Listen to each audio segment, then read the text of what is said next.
Shalom ou bracha. Peut-on mettre du parfum Shabbat?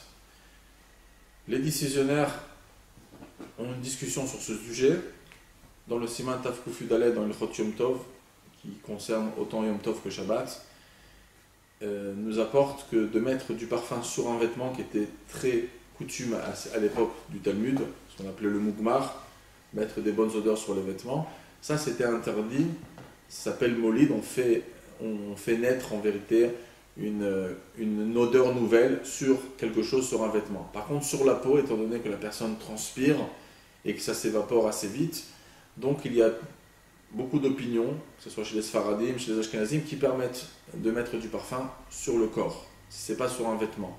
Cependant, l'Admour Hazaken, pour les Chabad, ça sera complètement interdit, que ce soit Shabbat ou Yom Tov, de mettre du parfum sur le corps, Mishum Molid, comme il l'apprend clairement à la fin du Siman Tav Kuf Yud Aleph dans le Seif Zayin. Cependant, il y a une question qui se pose, c'est si on a mis du parfum avant Shabbat, est-ce qu'on pourrait en rajouter pendant Shabbat? Alors il faut faire part d'une halakha qui parle a priori de ce cas, mais ça parle sur un vêtement. Sur un vêtement, lorsqu'on a mis des odeurs sur le vêtement, c'est clair que le vêtement ne transpire pas comme le corps, et donc les odeurs qui pénètrent les vêtements restent plus longtemps. En tout cas, sur le vêtement, il est marqué clairement que si on a mis de l'odeur avant Yom Tov ou avant Shabbat, on pourrait en rajouter s'il en reste encore. S'il reste encore de l'odeur, même qu'elle s'est un petit peu atténuée, on pourrait en rajouter, si c'est bien sûr le même parfum, puisque ça ne s'appelle pas un vrai chidouche, c'est pas on fait naître une nouvelle odeur sur le vêtement, puisqu'il y a déjà de cette odeur sur ce vêtement. De là, les décisionnaires ont appris également pour le corps, que si on a mis du parfum sur le corps avant Shabbat, on pourrait en rajouter sur le corps. Mais il faut faire très attention.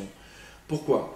Parce que techniquement, comment ça se passe? Une femme, en général, avant la Dakat Nerot, elle va penser à se mettre du parfum après qu'elle sort de sa douche. Du parfum sur son corps, ça peut être environ une demi-heure avant l'entrée du Shabbat.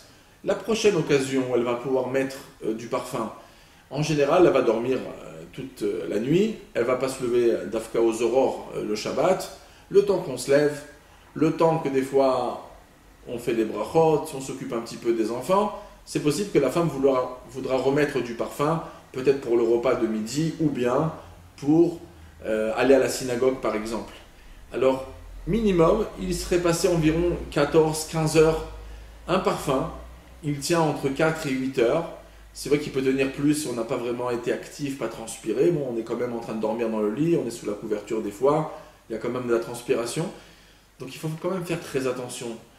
Parce que si après 15 heures, on regarde l'odeur qui nous reste sur nous, elle est pratiquement... Alors c'est vrai que des fois il reste un petit ton d'odeur, mais ce n'est pas suffisant. C'est vrai que j'ai dit tout à l'heure que même si l'odeur s'est atténuée, on pourrait en rajouter. Je parlais surtout du vêtement. Sur le corps, des fois, ce n'est pas simplement atténué. C'est tellement faible que c'est pratiquement à peine reconnaissable, à peine on ressent l'odeur.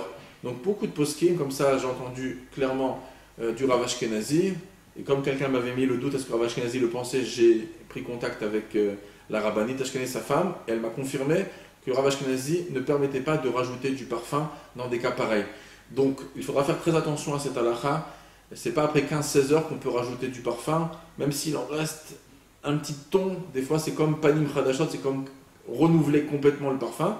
Donc des fois pour des personnes qui sont vraiment makpid d'en remettre le jour, moi ce que je conseille c'est d'en remettre juste avant Shabbat, d'en remettre avant d'aller dormir, juste avant d'aller dormir, d'en remettre tout de suite quand on se réveille, on voit qu'il en reste et on en remet, et après comme ça on pourra même en remettre avant de partir à la synagogue. Mais lorsqu'on laisse passer autant d'heures, 15 heures, et qu'il y a un ton à peine reconnaissable, alors il sera bien d'éviter de mettre du parfum.